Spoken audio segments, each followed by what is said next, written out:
Je suis le président du bureau de l'association Liggéey Suqali Sa Gox.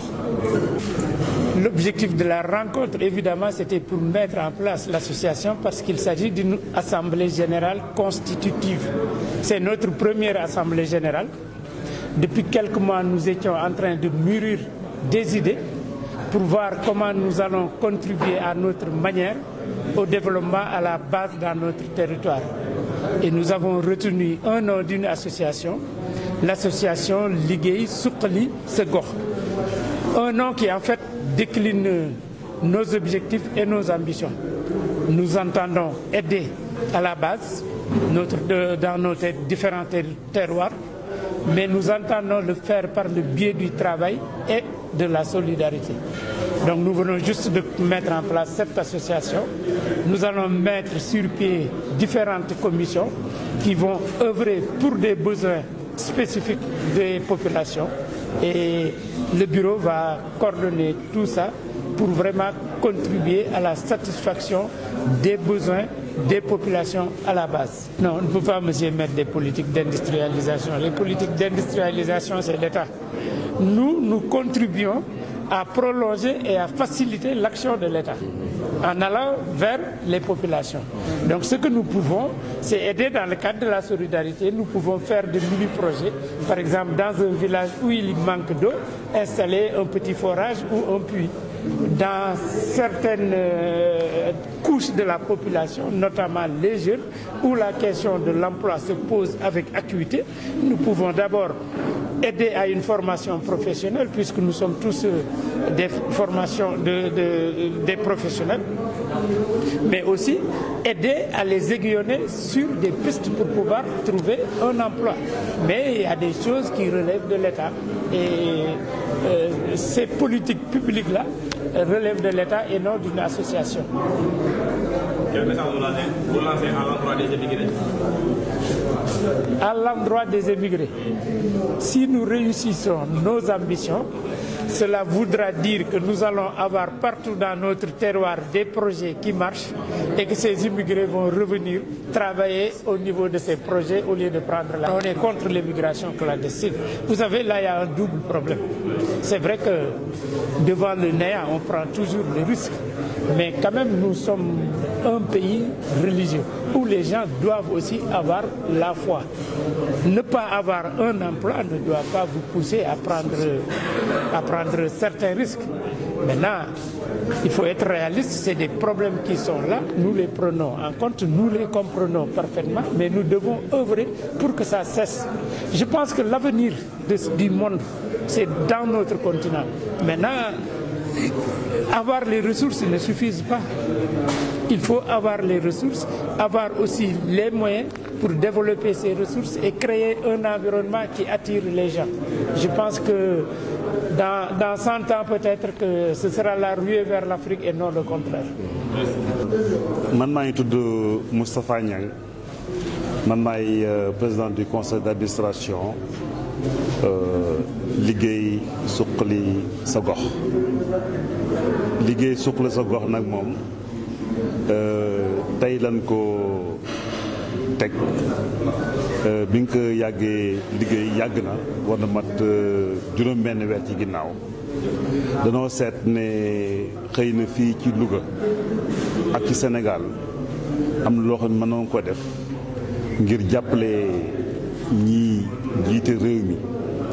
ñii jiite conseil départemental yi ñii jiite municipalité yi mais di liggéey tamit ak communauté de base yi ngir ñu mën a am yenn accès services sociaux de base bi muy ndox muy électricité muy wér-gu-yaram ak leneen même tamit ci mbiru agriculture maanaam mbay sàmm ak napp ndax loolu dafa am lu mu solo ndax xam na ne nguur gi état bi mënut def lépp su mënut def lépp nag association yu mel nii moo mën a jël ay matuwaayam liggéey ak communauté yi ci gox yëpp ci goxaan yi ngir ñu mën a fexe ba jafe-jafe yi am ci yenn gox yi ñu mën koo wàññi. loolu nag dañuy liggéey nag ak état bi ak service technique décentralisé yi ak municipalité yi ak conseil départemental. fii nag Louga dañ ko dëggee bam sampu am na ñu bari ñoo xam ni tamit jóge nañu ci yeneen dëkk yeneen département ci Sénégal. am na ñoo xam ne tamit ñoo ngi nekk bitim réew ñu jàppandoo ngir liggéey dëkk bi ndax dëkk bi doomu dëkk bi rek ñoo ko mën a defar. loolu daal moo taxaw ñu ne daal nan defar samp association bii boo xam ne nii politique tax koo jóg syndicat tax koo jóg diine tax koo jóg te dafa ubbeeku góor jigéen mag ak ndaw ñëpp ku nekk man ci gis sa bopp ci kaw ñu mën a ay projet yoo xam ne nii day liggéey ak état bi day liggéey agence yi fi nekk day liggéey aussi partenaire au développement yi fi nekk muy Union européenne muy coopération japonaise muy coopération française muy américain yi muy ñëpp ñoo xam ne dana mën a liggéey ak ñoom am ay projet ndax ñun rek wala association mel na man ñu mel na ñun ñoo mën a dem di wax ak communauté yi ndax loolu état mënu koo def service technique aussi xëy na mënu koo def léegi dana toog waxtaan ak aussi les collectivités décentralisées ngir ñoom ñu mën a allouer maanaam ñu jël ay matuwaay jox koppar yenn fànn yi yenn domaines yi muy éducation muy santé ndax xale yi mën a dem jàngi xale yi ak mag ñi mën a wér def formation professionnelle yoo xam ne nii daal su fekkee def nañ ko yaakaar nañ mën nañ bokk dafa ci liggéey bi bokk ci combat bi maanaam jàppale lépp loo xam ne war na ko jàpp ngir Sénégal mën a jëm kanam loolu daal moo tax ñu jóg créer association bi liggéey suqali sa gox. waaw ci gaal gi moom mooy li ñuy wax immigration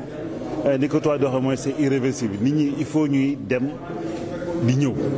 dem ci biir dëkk bi maanaam exode rural jóge ci àll bi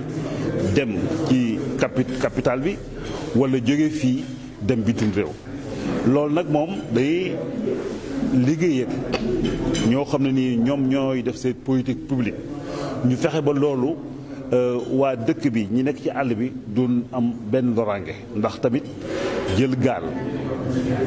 des ci géej gi wala aw ci désert bi